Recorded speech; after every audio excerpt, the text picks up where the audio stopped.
Hi there, it's Kevin with the Rogue Market, here with an alert for Grafdigger's Cage and why I think it's a good time to pick up your copies of the Cage. So Grafdigger's Cage is a mainstay in Modern. It's been around since Dark Ascension. It says creature cards in graveyards and libraries can't enter the battlefield, and players can't cast spells from graveyards or libraries. So it is a very good alternative to Relic of Progenitus or Rest in Peace. Even has some better implications against certain decks than those two do.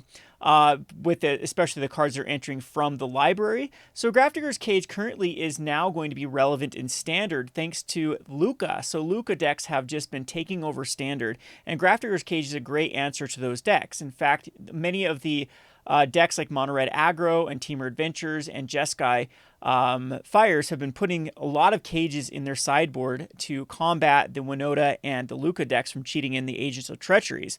And it's not that uncommon to even see Grafdigger's Cage in EDH. As you see here from EDH Rec, Grafdigger's Cage sees play in about 5,000 decks. So yeah, it's been the thing is, like, this number here in EDH Rec is not created equal. The older the set that this card was contained in, the higher just normally this value is going to be. But 5,000 in the Age of Dark Ascension, that's pretty decent. It's not spectacular. It's nothing that I would point to actually pick up if it were just EDH that were stripping the demand of this card or stripping the supply of this card. But when you factor in that it's been a common card in Modern for a long time, it even sees play in Pioneer, and now the Standard demand is going to really want this card in multiples in the sideboard, I'm expecting this card to increase in value. So last time it was reprinted was in Core 2020, which is pretty decent. Dark Ascension's old enough, and then Modern Masters 2017 didn't add too much supply of this card. So I think it's a pretty decent card at its price point.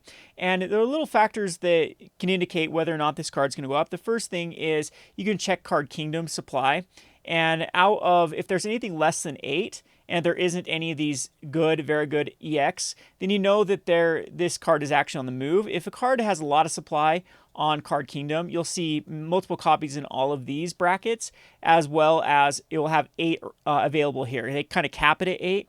If we do go over to like the Dark Ascension version, they do have 8 available, but the Modern Masters version only has 6. So the cheaper copies are being bought up before the more expensive one. The Dark Ascension one is $229. So people, when they're looking for a copy, of course they're going to go for the cheapest version, which is currently the Core Set 2020. If we come over to TC market price too, it's approaching the TC mid. That's another indicator that I use to show that a card's about ready to start going up in value. Now let me talk about exactly what this is doing in Standard. So if we look at the most recent tournaments that have been held, you can see Ikoria and Lukka, and then we'll even see like the Obush Sacrifice decks. So Sacrifice, Lukka, Lukka.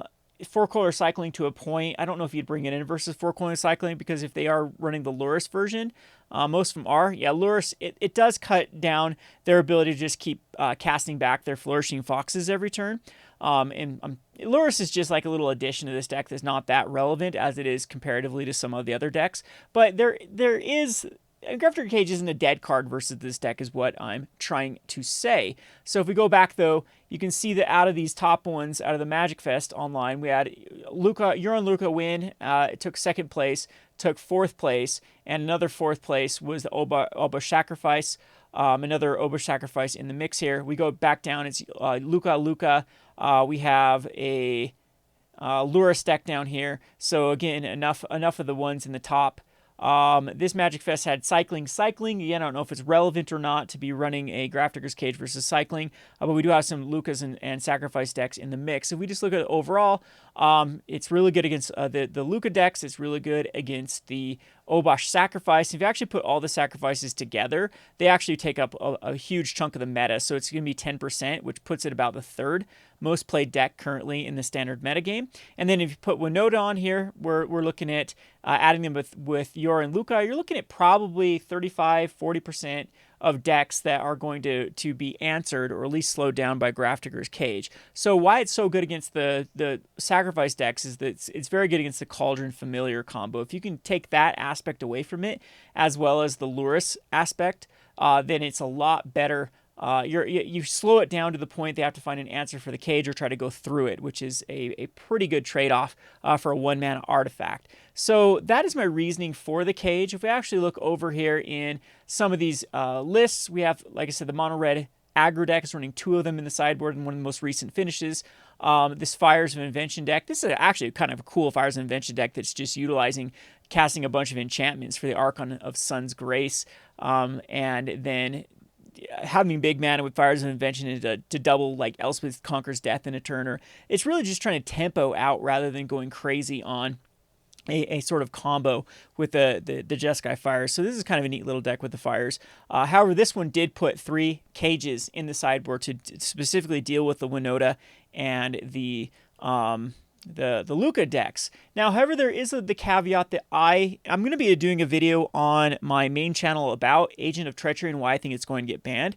Agent of Treachery is everything that's wrong with Magic the Gathering design lately, because it just keeps missing these glaring problems. It bends the color pie with having land destruction, pseudo land destruction in the mix. Bluish shouldn't be known for land destruction, and Agent of Treachery is having the same problem that Teferi Hero of Domineering had, which was it could target lands. And I think it was just something that was an oversight, because when they were designing the card, like, they probably just didn't even think of it. They didn't think of people actually wanting to grab lands, but that actually just really pushes this card over the top. And I think that the amount of decks, if we go back over to the metagame where Bant Ramp is using Agent of Treachery, at least a number of them are, the Lukka deck is all about hitting the Agent of Treachery, and the Winota deck is also all about, comboing for the Agent of Treachery. These Team Elementals are going to be running Agent of Treachery. Some of these Sultai mid-range decks and ramp decks are going to be running Agent of Treacheries.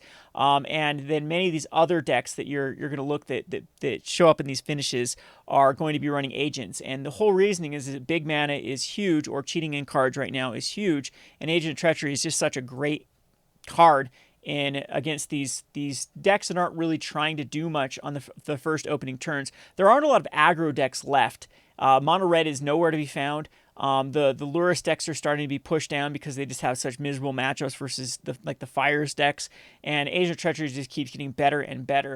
And I think because of this design flaw and just the ability for ramp to be so prevalent right now, I think it's going to be a card that goes. And if that's the case, then possibly the Grafdigger's Cage might not be the best pickup. However, like I said, does see play in many modern decks, many EDH decks, and this price point just can't hold forever.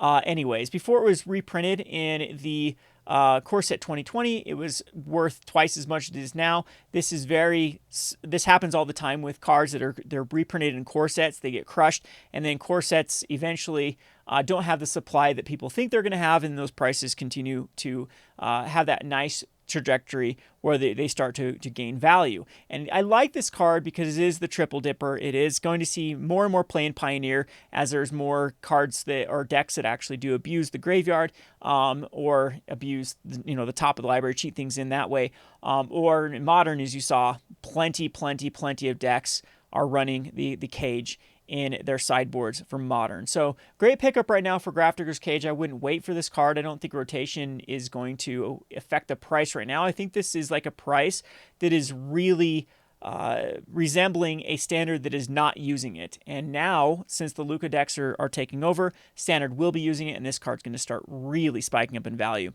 Anyway, I hope you enjoyed this video, and if you have any comments, be sure to comment them below about what you feel about the cage, or if there's another spec card that you think might be better than this particular card. I typically like sideboard cards. One of my best money makers ever was Rest in Peace. That was a card that I got into a number of copies on, and the other, probably my best spec of my life, was Stony Silence, where I got in at 5 cents a piece and sold for $2 a piece on MTGO. So I know these sideboard cards have potential, and they're often the last to really increase in value, because people pick up their main and they won't really look at cards spike up in value based on a new hot deck, and sideboard cards often are those answers to those new hot decks, like it is in the case of Lukka, and they will follow kind of, we saw if we look at Agent of Treachery here in,